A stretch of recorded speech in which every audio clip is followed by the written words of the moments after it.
Hi, I'm Ben Crenshaw. Welcome to the Adventures in Golf. What he said.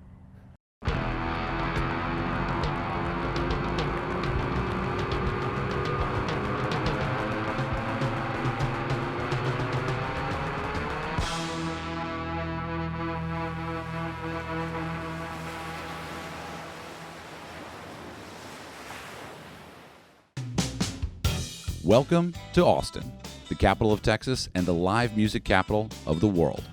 Home to Willie Nelson, Franklin's Barbecue, and South by Southwest. But the name Austin is beginning to mean something different. With Facebook, Google, Apple, and Tesla now calling Austin their second home, the city has taken on the moniker Silicon Hills. Austin has seen almost 200 new residents daily for the last 10 years. And now, after living in California for 13 years, I'm calling Austin my home as well. Austin is quickly becoming the 10th biggest city in America. The question is that a good thing? Enter stage right, Lions Municipal Golf Course, known locally as Muni.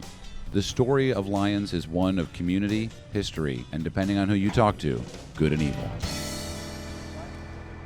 For me, this is like saving Central Park. I mean, 100 years from now, if we don't save Muni, what will we have accomplished? I mean, a bunch of single-family homes there, what does that mean 100 years from now? The University of Texas is not in the golf business. They only got in the golf business because they consented to a lease with the city of Austin years ago, and now that lease is up and it's time to renegotiate it.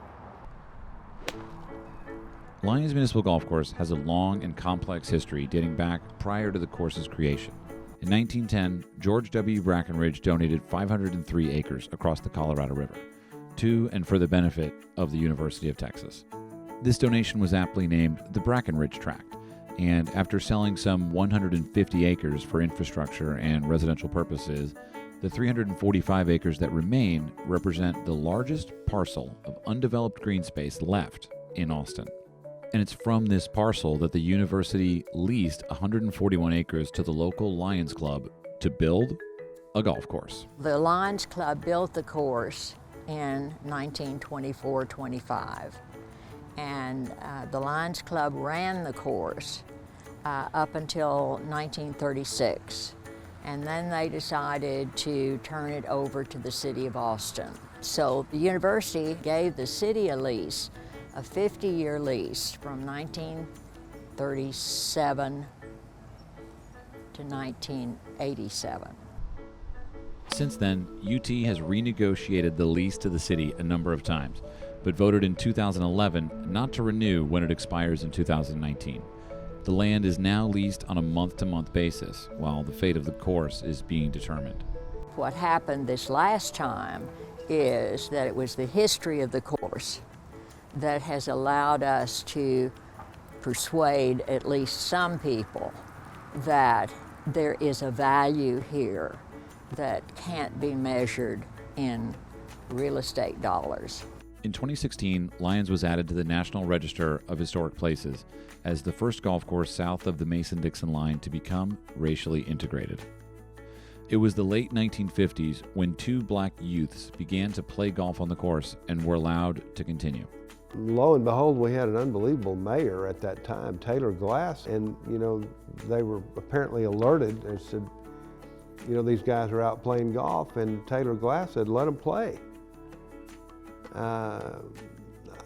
That was a momentous happening here at Muni, and it became, rightly so, it was the first desegregated golf course in the South.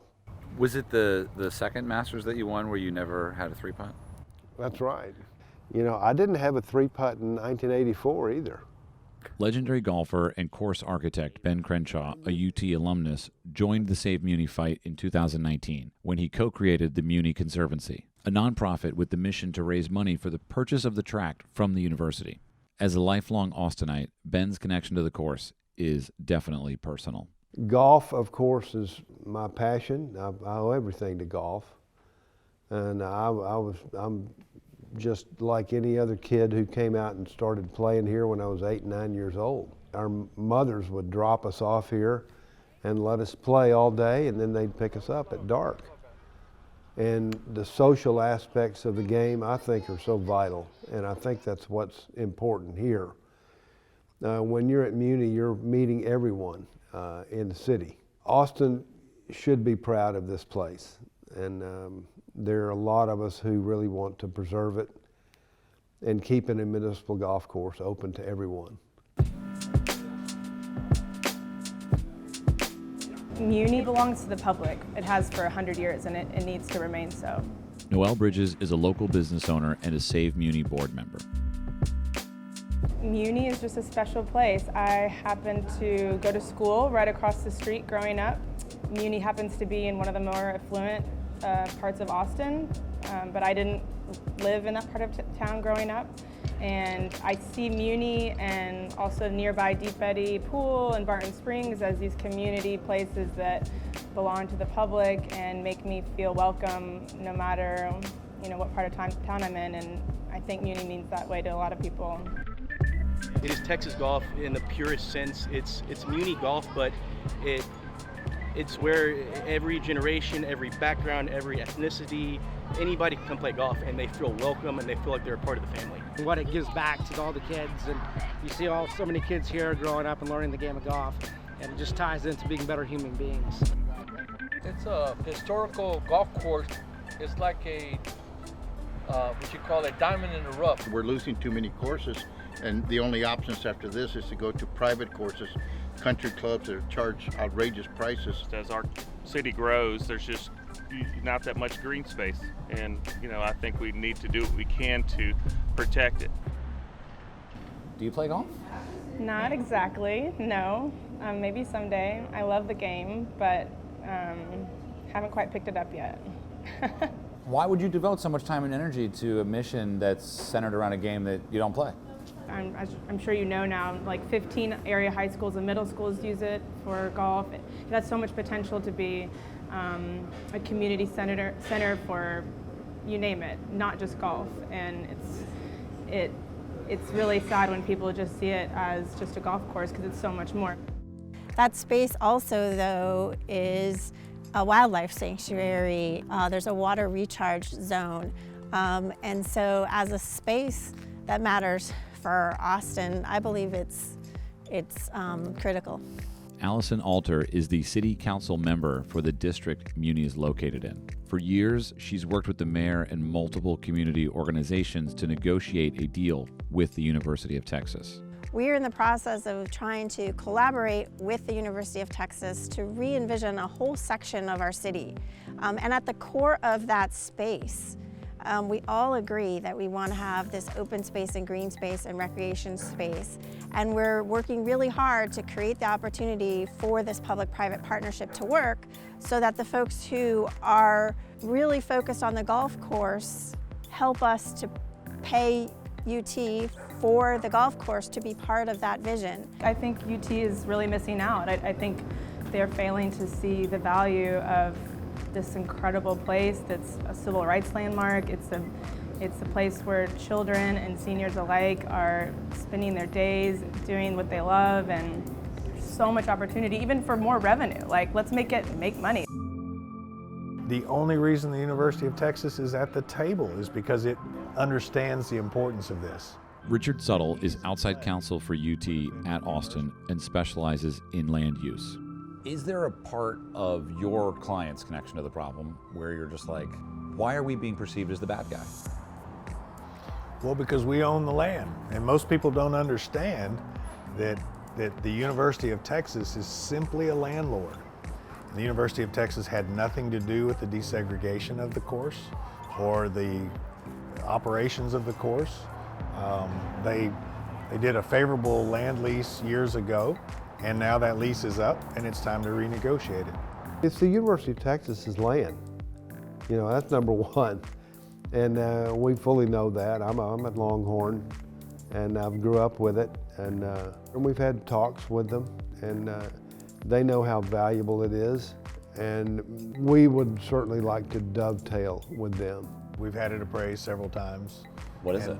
At the low end, the golf course piece is $110 million, not market value, but valued as if you were going to make it a reasonable use as a golf course. Locally, I'd say it's definitely the fight that we're in the most. It means the most to us personally, and it means the most to our brand and to our customers who are here in Austin. McConaughey used to live in front of the clubhouse. Hobson Brown and Billy Nachman are the founders of Cricket Shirts, an Austin-based company with a passion for golf and a good time. For years, they have sponsored the Invitational, which is a golf tournament like no other, designed to raise both awareness and, most importantly right now, money. It's the biggest party that happens on a golf course in the country.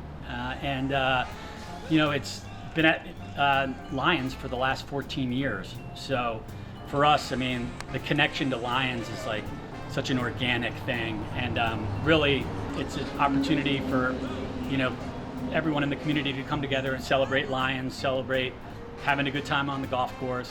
The only prize we give that day is for the best mustache, and that wins a golf cart. And that's sort of the spirit of the day. It's really more about the camaraderie than the competition, and that's something we love about Lions. Make no mistake, while Lions is a municipal golf course, Crenshaw and other legendary golfers have played here and sung its praises. In fact, hole 16 to this day is known as Hogan's Hole. It's just one of the best holes you could see. I think there's a lot of reasons why Ben Hogan picked that hole. It's a tight tee shot. It plays from a sort of a higher elevation. It drops down to a valley, and then a creek crosses it at the bottom, and then back up to a nice plateau green. And it takes two really good shots to reach that green.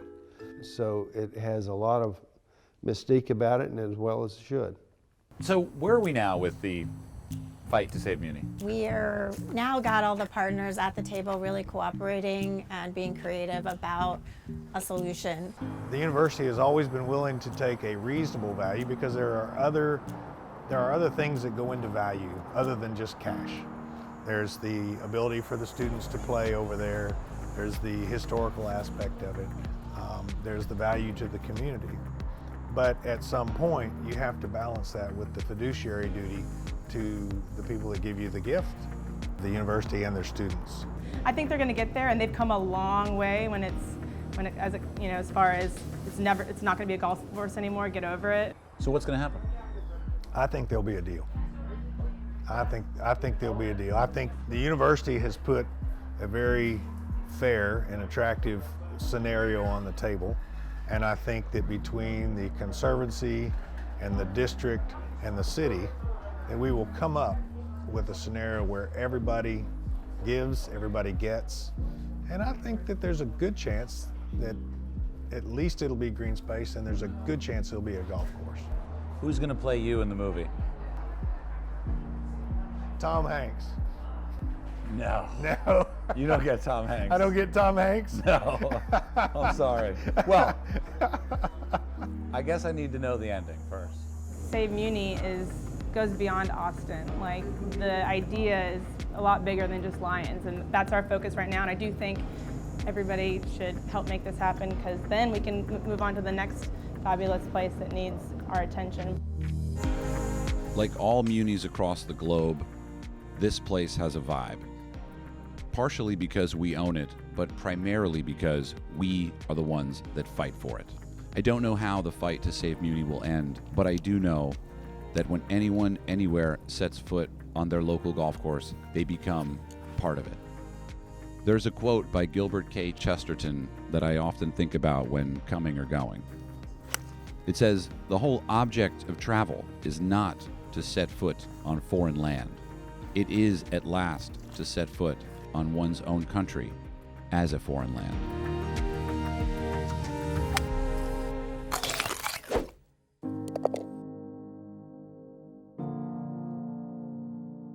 We are accepting donations of any denomination.